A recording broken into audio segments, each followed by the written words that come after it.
Hello, Taylor Elwood with MagicalExperiments.com, and today we're going to talk about pop culture magic as it relates to the idea of invoking a character and learning from that character, or drawing upon specific traits, behaviors, skills that the character has.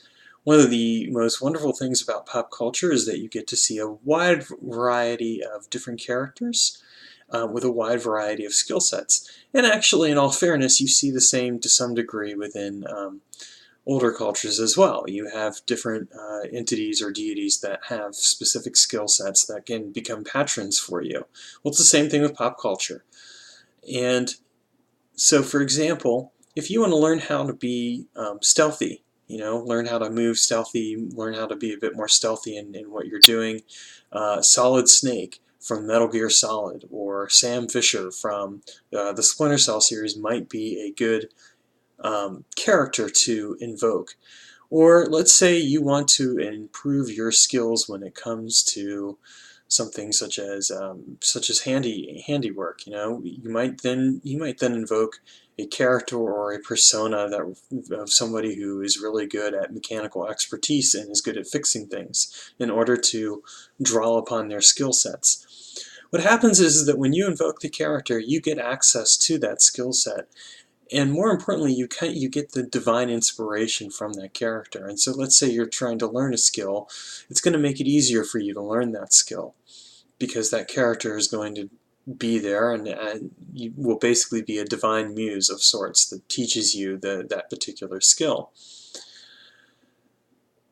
Because we have a wide variety of different characters, the sky's the limit as far as different types of skills that you want to learn. For example, one of the things that I did is I drew upon a couple characters from the Romance of the Three Kingdoms saga and the Dynasty Warriors video game series to become braver.